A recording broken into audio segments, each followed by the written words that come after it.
Hello बच्चों, let's see the question.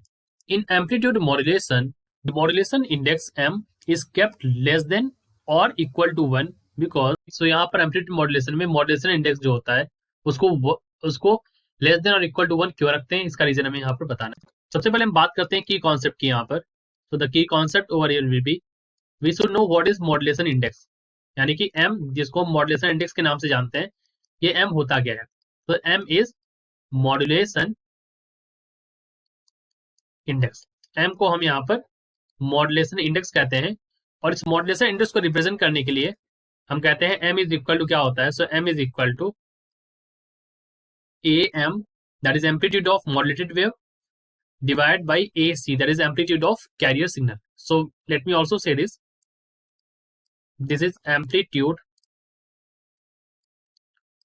of message frequency, right, or we can say message signal.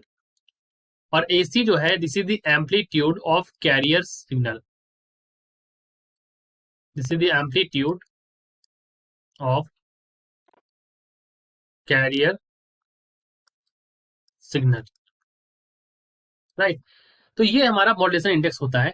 अब आप जानते हैं कि मॉड्यूलेशन इंडेक्स अगर ग्रेटर देन 1 है, if modulation index is greater than 1, then हमें क्या पता चल जाएगा that AM is greater than AC, right.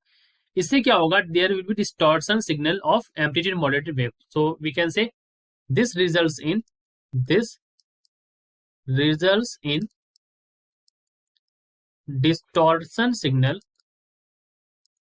distortion in the resulting signal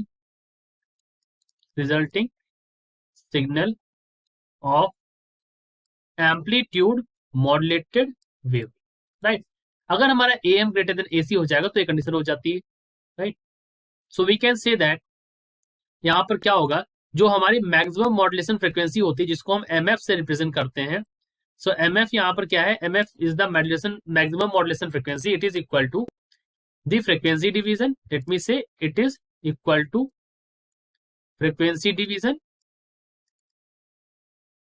जिसको हम कहते हैं डेल से रिप्रेजेंट करते हैं, divide by, it is divide by the maximum frequency of modulated wave. So it is divided by the maximum frequency of modulating wave, इसको हम represent करते हैं यहाँ पर FM से, ठीक है। ये हमारी maximum frequency of modulating wave है और this is our maximum modulation frequency. So let us also call it this is maximum modulation frequency, right. अब हमारी ये वैल्यू यहाँ पर आ गई है that MF is equal to this value. अब अगर यहाँ पर अगर मैं बात करूं, so if our MF is greater than 1, then this means that del is greater than FM। इसका मतलब क्या है कि डेल की वैल्यू जो है वो ग्रेटर देन FM होगी। So what happens if del is greater than FM, so यहाँ पर क्या होगा, there will be overlapping. So there will be overlapping on both side. तो दोनों साइड्स पे क्या होगा, यहाँ पर ओवरलैपिंग होगी और इस ओवरलैपिंग के कारण क्या होगा, there will be loss of information, right. और अगर यहाँ पर दोनों साइड पर ओवरलैपिंग होगी तो there will be loss of information. So अब हम अपने ऑप्शंस को चेक करते हैं। तो ऑप्शन नंबर ए में कहा गया है M इज ग्रेटर देन 1, यहाँ पर इंटरफेरेंस की बात करी गई है, देयर इज नो इंटरफेरेंस। तो ऑप्शन नंबर ए यहाँ पर गलत हो गया। ऑप्शन नंबर बी यहाँ पर सही है, इन्होंने कहा है overlapping of both sides resulting in loss of information. So option number B यहाँ पर सही होगा, बिकॉज अगर MF की वैल्यू ग्रेटर देन 1 है यहाँ पर, जैसा मैंने बताया, so the condition is true. और सिमिलरली अगर ऑप्शन नंबर सी देखें तो ये गलत है, ऑप्शन नंबर डी हमारा यहाँ पर सही है। तो दोनों ऑप्शन हमारा सी और बी और डी है। ऑप्शन नंबर बी में कहा है कि M is greater than 1 will result in overlapping of both side bands resulting in the loss of information. और ऑप्शन नंबर डी में कहा है M is greater than 1 indicates amplitude of message signal greater than the amplitude of carrier signal. जैसा आपने यहाँ पर देखा है, amplitude of message signal is greater then amplitude of carrier signal, यानी कि M की वैल्यू अगर ग्रेटर देन 1 है तो ये कंडीशन है। और यहाँ पर भी आपने देखा ओवरलैपिंग के कारण यहाँ पर क्या होगा, लॉस ऑफ इंफॉर्मेशन होगा।